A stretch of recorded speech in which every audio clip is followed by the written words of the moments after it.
And so even as we're trying to think about new ideas and explore different ways of thinking about creating more housing in the city, like what are those access points to have a different conversation, to have a conversation, period, right? Right. Because often in planning, it's not about the conversation, it's about the decision. This is The Move. I'm Ayushi Roy. I'm Susan McDowell. You're listening to us. So, Ayushi, Boston has this office called the Office of New Urban Mechanics. Are they fixing my car? No, they won't. That's the whole okay. thing about them. You take your car to them, they won't do a thing with it. They're not like click and clack, right? But I tell you what they do. I stood in line for the DMV a really long time, Caesar. Don't play with me now.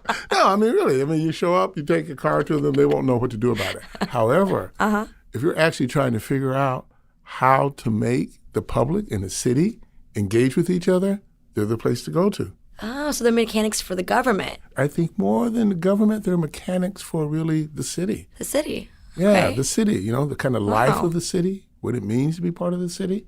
And so today we have one of those mechanics with us. Today, we have Sabrina Dorsainvil, who is visiting us from the Mayor's Office of New Urban Mechanics at the City of Boston. Actually, she's not a mechanic. She actually has the title Civic Designer. No way. Yeah, how about that? So we're just kind of like, who else should we have on this, show that's about civic design? You are a top hit on Google. It's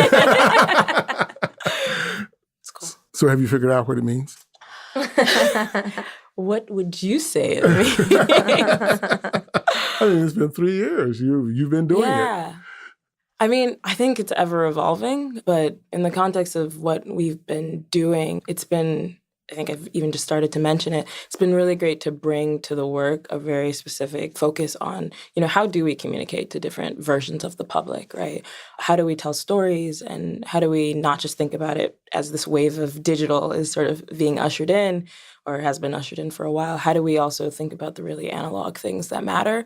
Being really intentional about context and always being the one in the room to say, hey, like, who's not here, or who should be here, or how do we do that differently, or what didn't work last time. And what's great is this role doesn't require me to be an expert per se, but it requires me to be curious and always be willing to be that oddball or that voice in the room that is asking a different set of questions. And so, I think joining the newer mechanics is really interesting because folks on the team don't necessarily call themselves designers, but I think for years they've been ushering a version of civic design that we haven't defined it, but it's a really interesting way of thinking about how we want to change, shift, and alter the direction our cities have been taking to be a little bit less, actually a lot of it less, separate and unequal, and really thinking about how do you make the city more delightful for folks? How do you think about things that are a little bit harder to measure, right? Like well-being and welcomingness, and sort of prioritize things like resilience and racial equity. I love that notion. How do you make the city a little more delightful for people? That's a really good way to think. I like that. Yeah. I'm going to take that, okay? And share it in the world. I think it's one of those things that the mechanics have been saying from day one that is still relevant, right? Yeah. And it's still a question that not all cities, not very many folks in city government sort of lead with or think about or is even a factor in how public service is thought of. And so it's an interesting framing for the work that's trying to be done sort of in that institution. Yeah, we had a joke when I was working in government that no one ever comes to our city website unless they need something. Like, no one's going to go peruse city websites the way that they do, I don't know, the Times or BuzzFeed or so many others.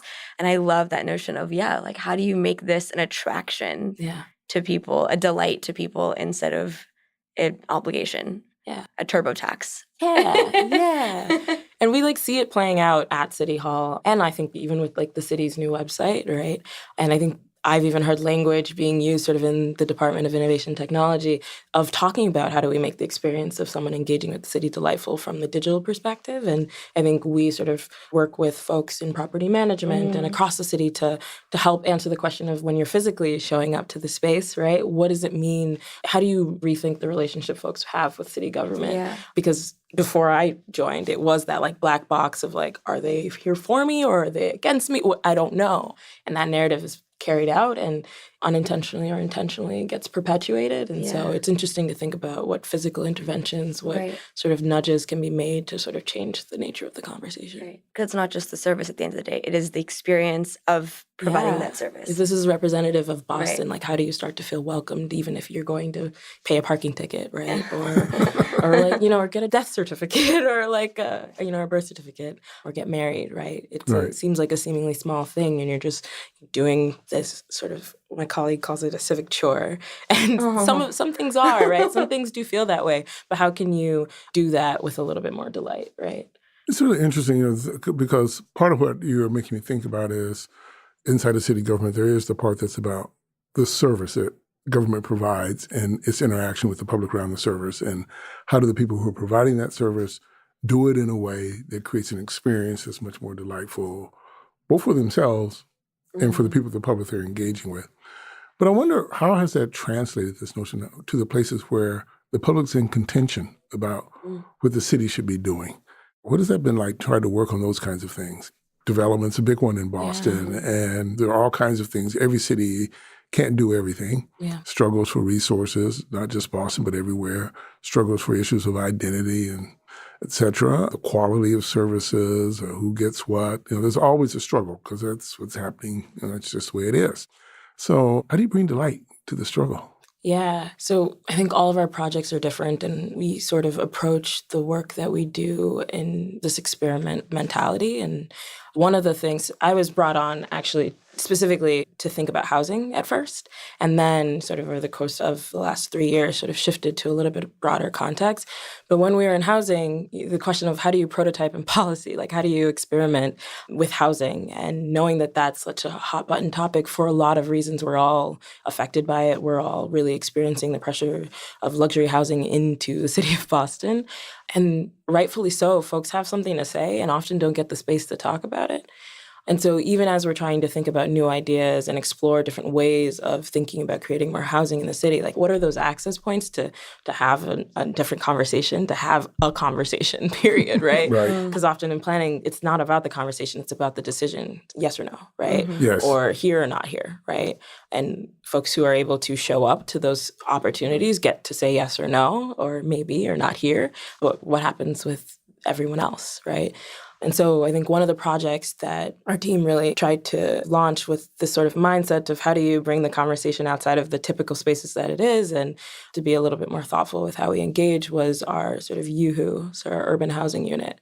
So how do we talk about smaller living, right, in the city of Boston? We can sit back here and look at all the data and say, yeah, we have a large number of small households, right? Like, 1 to 2 person households, but you go to certain neighborhoods and that's not what the lived experience feels like. So it doesn't matter that you can tell me those numbers. I actually want to understand how whatever your idea is works for me and works for my neighbors and works for sort of my circle as I define it. And so we said, okay, if we just say smaller living, folks are going to think Seaport. They're going to think this is for working professionals, aka millennials, right? Or, a very specific version of the population that's not them. And we said, okay, if we believe that that doesn't have to be the only person, right? And that we could find a way to make this affordable, how do we have the conversation about what is needed in order to make it something that's useful? And if it's not, then good. We can share that information. And so we had a 385 square foot unit that we took around to be 6 different neighborhoods and really tried to focus on getting outside of the downtown core for the reason of, who doesn't get to be a part of this conversation. And again, it was about hearing, yes, no, maybe so, my cousin, not my cousin, right? Who, if anyone, is this useful for, and what is needed in order to make it happen? And seeing our role as being able to bring together the different pieces of the conversation that need to happen to try new things. So that was our attempt at saying, hey, it's usually unpleasant to have these conversations about what might happen, right? How do we create an opportunity to have that in a way that's more open and gives opportunity for discourse, which just doesn't. You said a lot in that. And there are 2 things you skipped over with I think are really kind of really important to highlight. One is you actually built something and took it around to different neighborhoods, right? That's a feat, deciding, okay, we're actually going to prototype this thing, we're going to build it, we're going to show it. So that's one part. And the other part, I think is also just as important, is that the notion that you built it was because you felt like, well, it's hard for people to have a conversation about stuff if they can't experience something. So give them an experience. Let them see it. And then it shifts the conversation, right? Yeah. That's really cool. Yeah. And, when I reflect on it, we didn't just jump straight into creating a unit, right? Right. And none of this would have been possible without partners, right? With folks at the BSA and others who were also trying to figure out this question and coming together. I think none of the work that we do is done in isolation, right?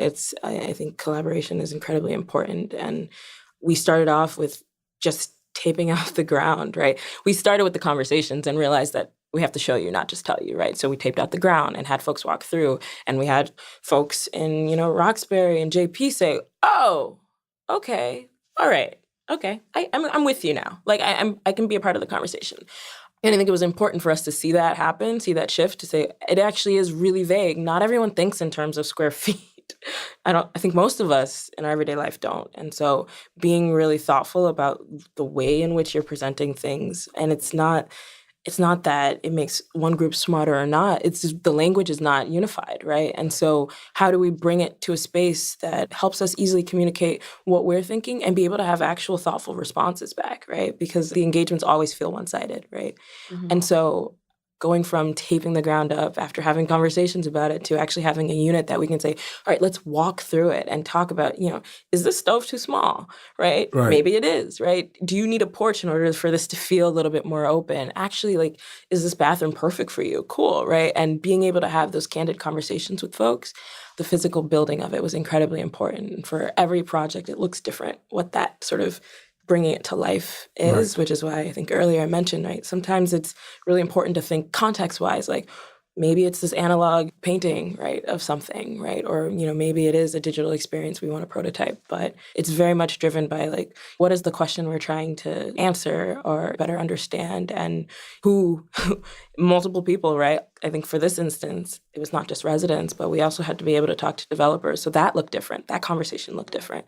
And we needed to talk in terms of policy. So that also looked a little bit different. And so we're constantly trying to be thoughtful about who the audience is. So one of the things I find interesting about the office that you're in and the work that you do, it's really pushing a notion about what government should be doing, what's its responsibility for really pushing the craft of engaging and working with the public. But they're not the only players who have that responsibility. So have you noticed spillover effects, like other organizations, other kinds of things kind of saying, oh, look what they're doing over there. We need to start thinking about this a little bit differently. Or are you just out there and people going like, well, let them go? I mean, so I think we're definitely not the only one. I think the way that we lead with our work feels quite unique in regards to city government. But we do share space with folks in Boston even, right, that have been doing this type of work just from a different perspective, a different lens, a different angle. And often those are our partners too. Yeah.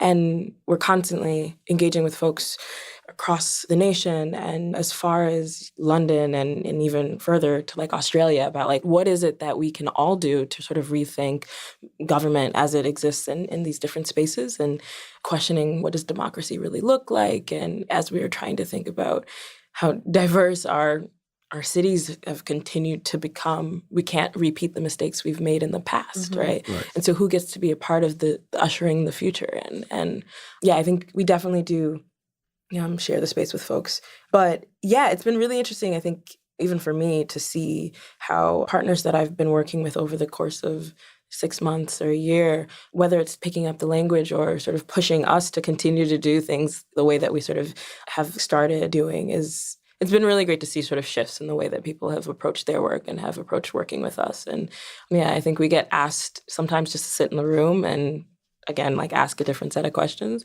And sometimes we are able to sort of deep dive with folks, and sometimes it's a new partnership. And oftentimes it's folks who have seen like, oh, okay, last time we tried it in this particular context and that worked really well. And these folks are never, like, we're never here to like swoop in and save the day, but we do sort of like pride ourselves in like poking and nudging and asking and really, again, that curiosity of like, what can we do differently? How can government be different? How can we do government differently? Mm-hmm. What are some of the main values maybe or principles that you like to hold dear? And this could be you or it could be your team when you try to be curious, when you try to figure out what kinds of questions to ask. Because you gave the example earlier, oh, wait, have we thought about the people that aren't in the room?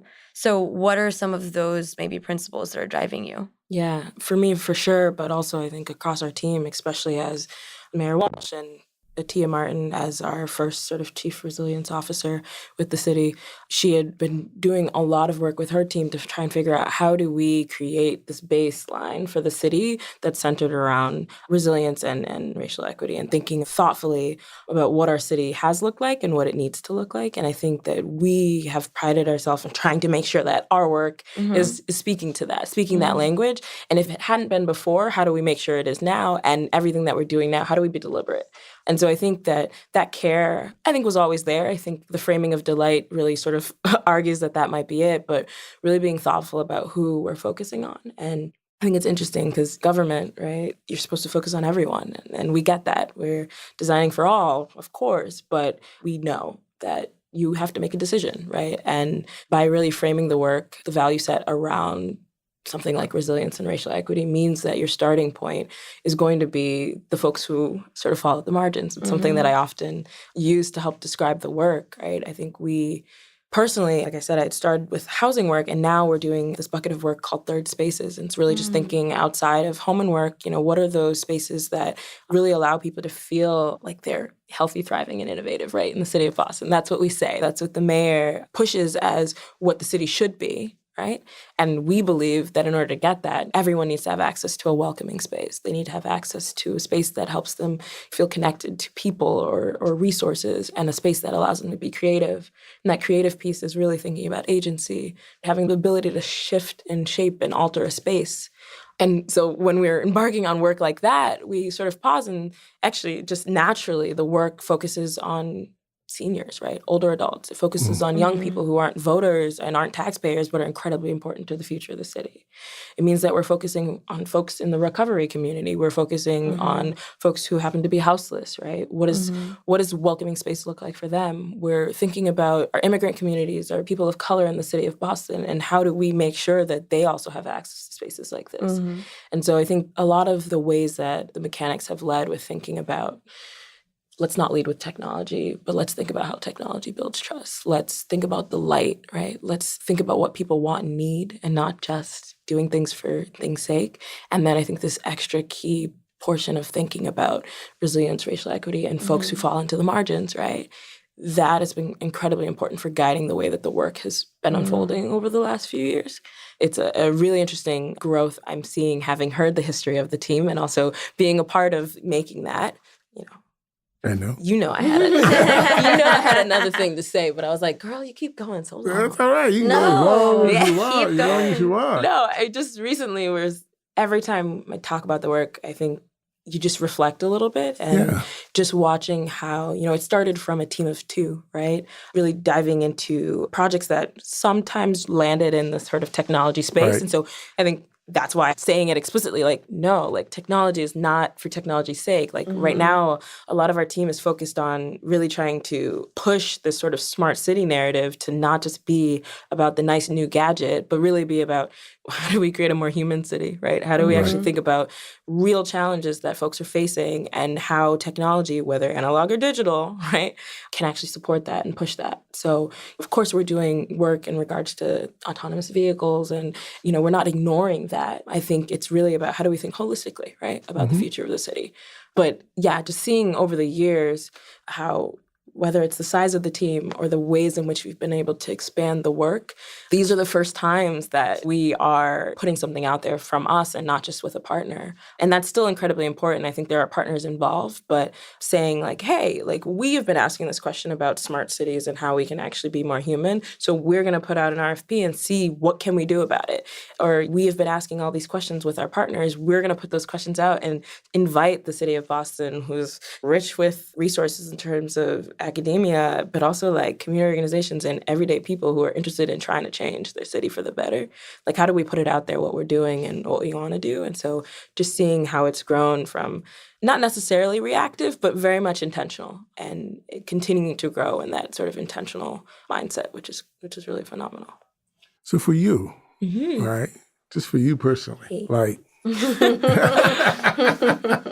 no, because part of what we're really interested in, or part of what we want to connect around this, is that it's people doing this work, and people have a lot that they have to kind of work through, There's disappointments, there's joys, there's success, there's failures. There's everything in between, right? And there's delight. We love it. A couple of things. Like one, kind of given the experience you've had so far, not only just inside of Boston, but with others you've talked to, as you said, around the world and everything, and seeing what other people are doing. What do you see as the challenge that most people are most common that folks are facing into as they try to expand actually the way the public is engaged with the city? Is there anything, one or two things that are just like everybody's like really struggling with or working toward, really working in, and it's just... So from my my sort of perspective, from the beginning, just the question of like community engagement has been really interesting. Like that idea of like, what does that actually mean? Why do we do that? When do we do it? And I think I've oversimplified it in my head as something to deal with is often we have residents who are yelling on the top of their lungs, like, you're not listening to me. And that's sort of the starting point of every conversation from that end, right? And then from the inside out, city government speaking, right, it feels like the conversation's like a non-starter. They're not going to listen. They're just going to yell. So we're just going to ask a specific question, right?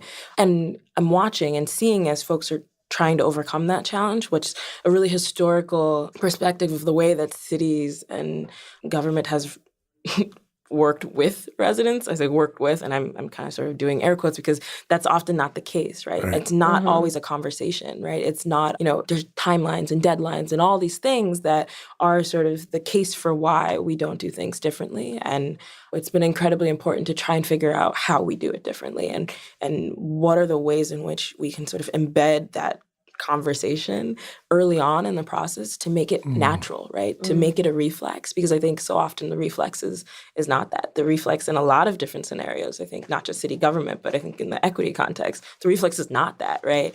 Like I go to what I know, I go to who I know, and if who I know is not diverse or different or doesn't acknowledge or open the opportunity for difference or discourse, right? Like that's just where I'll be, right? And so folks are trying, right? And I'm watching them try. And I think it's really exciting to see that push. And so the more and more we can think about what does it actually mean to create the table, right? To find a seat at the table, to, make a seat and put it at the table or whatever version. Yeah, like, I mean, because, I often end up in a lot of conversations about, diversity and design. And on one part, I'm sort of disgruntled, but at the same time, I'm like, I know these need to happen and I'm happy to be the person and be one of many of us who are trying to figure out, like, what does it mean, right? Like, how do we, one, unpack diversity? And two, how do we actually think about how you get there, right? And it's been really, I think, exciting to continue to be a part of that and really be able to amplify the voices that are trying to do that work as well as trying to do that myself. And in regards to the sort of community engagement piece, there's also the paralleled, what does civic engagement mean, right? How do we think about democracy beyond voting, right? And I think those are really hard questions that folks are trying to figure out because even as an elected official, there needs to be space to continually have a contact point with folks that you're making decisions on behalf of. And putting your trust in someone doesn't mean that you then have no say or no ability to communicate, where things have changed, because we do not all stay the same, we don't stay the same. Right? I chuckle at persona exercises, and at the same time, every time someone's like, all right, let's do that, I'm like, but also remember, the humans, we change, even if a little bit, but yeah, exactly. And so just all of the words that we have continued to use and that are obviously tied to processes, like whether it be civic engagement or public engagement, community engagement, it's really just pausing and asking ourselves, what has that meant? Yeah. What should it mean? And really trying to figure out what it can look like in the future, even if it means starting small. We were interviewing one person as part of this series, and it's interesting, you brought up the thing about people come to the meeting sometimes and they're screaming and hollering. And he said, as a planner himself, he says, and this is because we were talking about this whole thing about designing for healing. He says, maybe we should be a lot more intentional about creating those spaces where people should be able to come in and scream and holler, because that's a real thing for them. And it's a real emotion. If we can't create the space for it and take it on, then we can't possibly move forward. Which I think is a really interesting thing to do. Instead of saying, how do we get around it? It's about how do we embrace it? Yeah. It's really realizing there's a lot of grief. There's a lot of healing that needs to be done on all sides. And how do we create the context that allow people to kind of, however they need to, come into that so that they can, move forward. Yeah, and it's a question of what we've all inherited, right? And I would say a lot of us have inherited a lot of trauma, right? Like, to your point, right, that needs healing. We've also inherited these biases and perspectives. And I think the question of how do we do government differently, right? How do we rethink civic engagement? All these questions, I think, come from the point of saying, wherever we were, if we acknowledge that some of that is not what we need right now, how do we deal with it? And so in some cases, it's really, like, how do we actually have a conversation? What does that look like? How do we actually create the space for you to heal, right? I think the social emergency response centers are a really interesting model, Design Studio for Social Intervention, of just saying, actually, we might not want to talk about the thing, but we want to be in a space where we feel like if I have to let it out, I can let it out, and that there are people around me that respect and get that that is real, that my trauma is real, that that social issue is not invisible to everyone, right? And so I think that is just like one example of how that really happens in a lot of different areas, right? The way that I even said it before I was a part of city government, I had a vision of city government that was perpetuated by the people around me, right?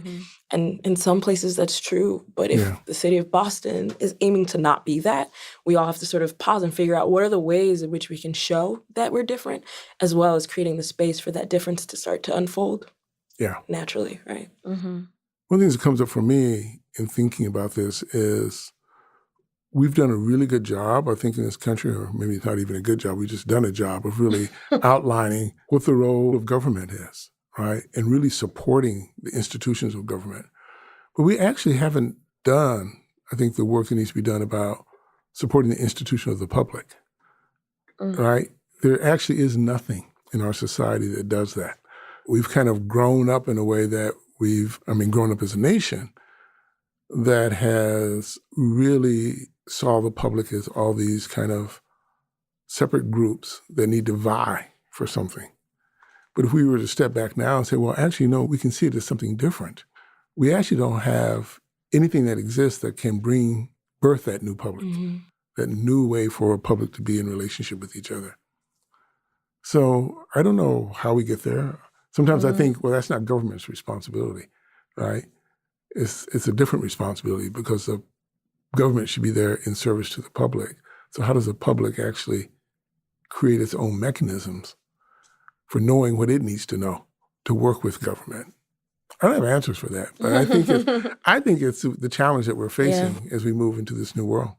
Yeah. I think with all the questions I've perhaps posed already and ones that have come up even in the past year with the work is like, should the city be a healer, right? What does that mean, right? And having folks at EMS be like, oh, I think we are, right? And having other folks in different departments be like, I don't really get, right? And so it's real, the question of what do we need? What do we want? And how do we all come to some sort of agreement of what we can do in order to actually, again, I keep saying like usher in, but like really craft and shape the sort of future of Boston that is far more equitable and really does take a note from past practices, right? Past investments, past policies, and actually says like, we get it.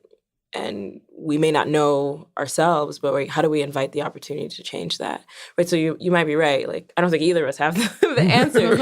It might be partly the role of city government, right? But it also, right, might not be at all. And I think even in our work, we are often like, actually, do we need to step out the way? Is that actually the project at hand, is figuring out how to step out of the way, right? And so we have a lot of experiments that are in the realm of trying to do that. Just say, okay, let's just create the space and then step away and figure out, when are we needed, right? And how do we be in service to the public with the public though, right? And knowing that the public is not a monolith, right? Like there are so many versions of the public. And I think going back to like, how do you prioritize, right? Is one in which by looking at the past and really questioning, where do we want to be? We start to get those answers naturally. I know we're getting close to the end. One thing I wanted to say, though, that you didn't necessarily sign up for, but I just want to appreciate and say it, which I think is just wonderful, is that we started out by saying, hey, your title is Civic Designer. And we see our cities changing all the time. We're here at MIT in the Department of Urban Studies and Planning, always trying to recruit folks in and trying to figure out how we get more people of color involved in it. And I think people seeing that, actually, the design of the civic space is a planning problem. It's something that we should be doing. But you're a model of what planners can become in a way that can actually, I think, help us attract other people to the field by saying it's not all about paper and drawing plans. It's also about creating really new opportunities. Yeah. And so it's interesting when folks ask me sort of my journey into this, right? Because some might look and say, like, so urban planning, you studied urban planning. I'm like, no, not quite, right? Architect, no, not really. And I studied industrial design, and I got from that experience understanding, how important it was to listen to people, right? To think thoughtfully about their everyday experiences if you're going to design for them, right? And so that attempt at being thoughtful as you can be. And really questioning, like, what is my role as a designer? Am I a facilitator? Am I creating something? What does it mean? And then sort of going on to study a very vague degree, but a remarkable experience, a sort of a Master of Science in Design and Urban Ecology. So people hear that, they're like, are you an urban ecologist? I'm like, no.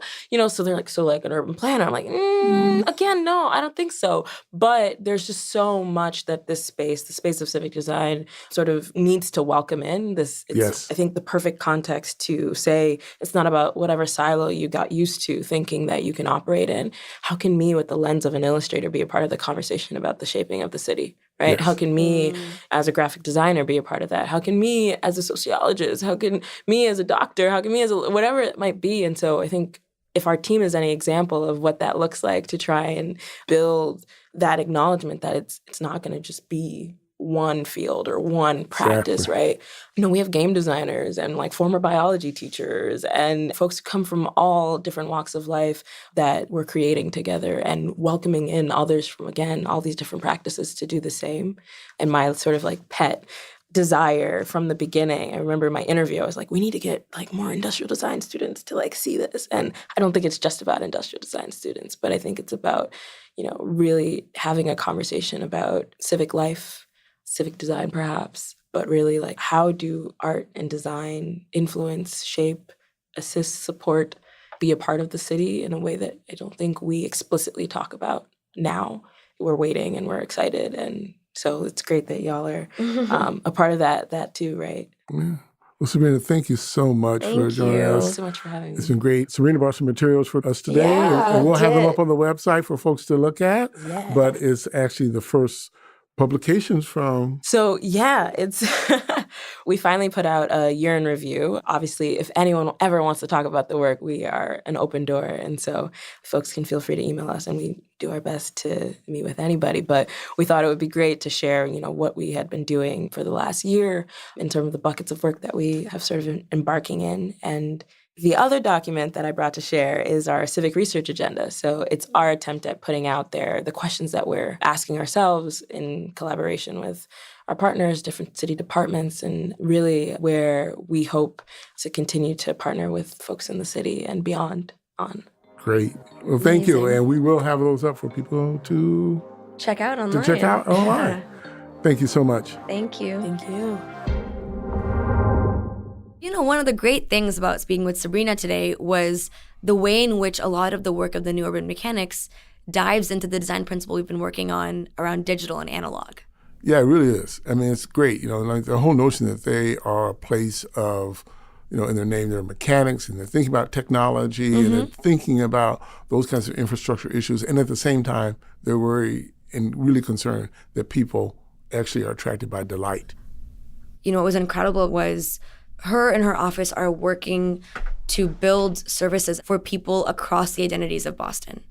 And I think a lot of what I'll say I forget is that just the very nature of my speech, whether it be online, whether it be in Twitter, whether it be in person, whether I'm sitting or standing, actually impacts the person I'm speaking to and how they receive my speech. Mm-hmm. And a lot of what the mechanics is doing is really trying to understand how to speak beyond the traditional means of what speech looks like. For government, it's a lot of jargon. It's a lot of legalese. It's a lot of online. And more, as we've gathered statistics, we understand there's a digital divide and that a lot of older folks or lower income folks don't have access to these online digital services and PDFs and other applications that are an important part of the process of living in a city as complex as Boston. And I want to be careful because I always have this problem with the digital divide one because it is true But even if there wasn't a digital divide, this issue between the analog and the digital would still exist. Completely. Because of who we Right. are as human beings, right? Absolutely. So it's like, it's not about solving that problem. It's like a new chapter of an existing problem. It's a new chapter of Right. an existing problem, right? Right. Exactly. It just plays into this much deeper problem. You know, one of the things that I really appreciate about the way they do this is here they are, the Office of New Urban Mechanics, and they're searching for delight. And this really is, I think, a way of talking about this need for both analog and digital spaces. You know, the analog is the mechanical part of it. The delight is the human piece of it. And we need that because people, our voices, and the way we speak and the way we hear and listen exist in both worlds. This has been The Move, and you can catch us at themove.mit.edu. I'm Cesar McDowell. And I'm Ayushi Roy. Thanks for listening.